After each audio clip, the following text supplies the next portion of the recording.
Hello, everyone. Welcome back to Fluent English 10. I'm Elena. And I'm Mike. We're so glad you've joined us today for another episode where we help you learn English through real-life topics. Today's topic is one that everyone can relate to: chores. Whether you live alone, with roommates, or with your family, keeping your home clean is something you can't avoid. Exactly. Chores are those everyday tasks that keep your living space organized and comfortable. And if you're learning English, knowing how to talk about chores is a big help. Yes. So today, we'll discuss common household chores, explain important vocabulary step by step, and give you examples you can use in your daily life. And we'll even share some tips to make chores a little more enjoyable, or at least less stressful. So let's dive right in. Segment 1. Doing the laundry. Let's start with a chore everyone has to do sooner or later: laundry. Elena, how do you usually approach doing your laundry? Good question. For me, it all starts with sorting. I separate my clothes into 3 piles: whites, colors, and delicates. Sorting is important because it prevents colors from bleeding onto lighter clothes. That's true. Sorting is a small step that can save you from ruining your favorite white shirt. For example, before I do my laundry, I always sort my clothes into whites, colors, and delicates. Exactly. Once I've sorted my clothes, I put them in the washing machine. That's the appliance we use to wash clothes. You just add your clothes, some detergent, and sometimes fabric softener. Detergent is like soap for your clothes, right? It helps remove stains, dirt, and odors. Yes, and it comes in different forms: liquid, powder, or pods.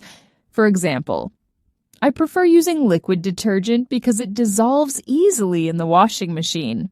And fabric softener is optional, but it makes your clothes feel softer and smell great. You could say, I added fabric softener to my laundry for a fresh scent.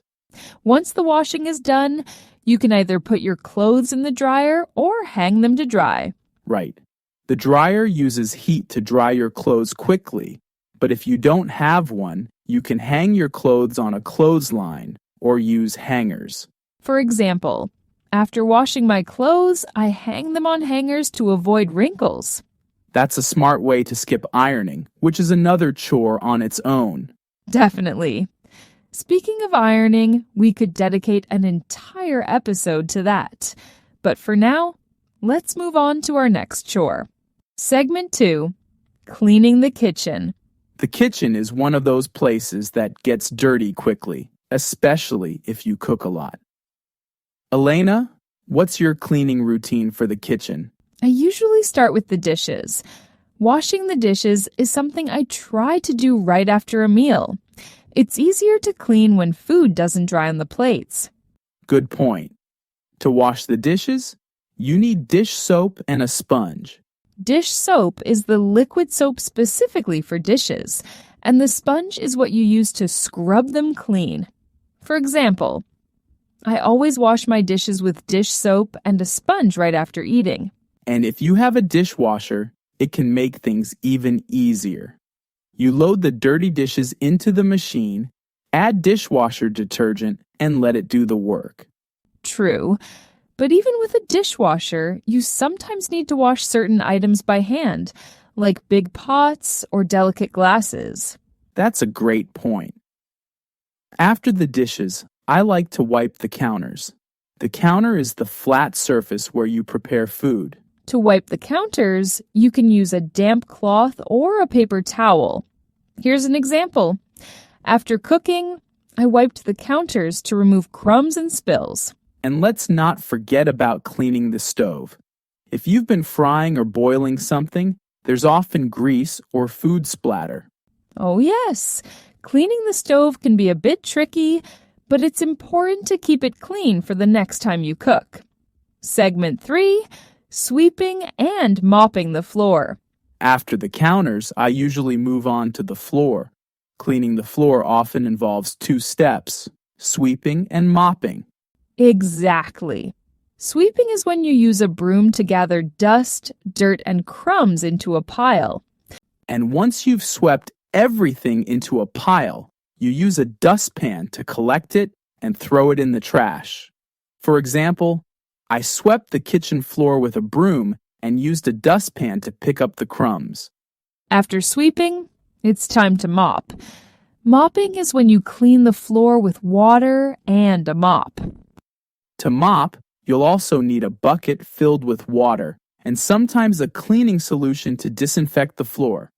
Cleaning solution is like soap for the floor.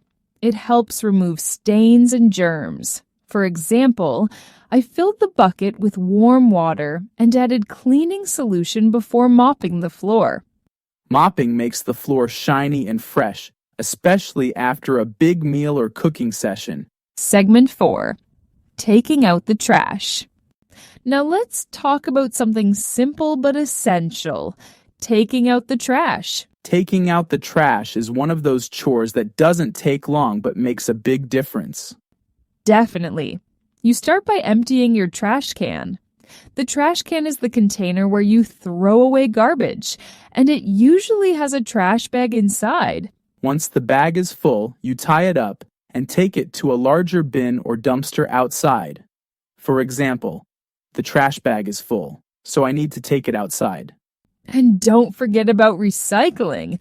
Separate items like plastic bottles, glass, and paper to help the environment. Great reminder. You could say, I always separate my recycling from regular trash to reduce waste. Segment 5. Tidying up and organizing. Another important chore is tidying up, putting things back where they belong. Tidying up can include making your bed, folding blankets, or organizing items on a shelf. Right. For example, I tidied up the living room by folding the blankets and putting the remote control back on the table.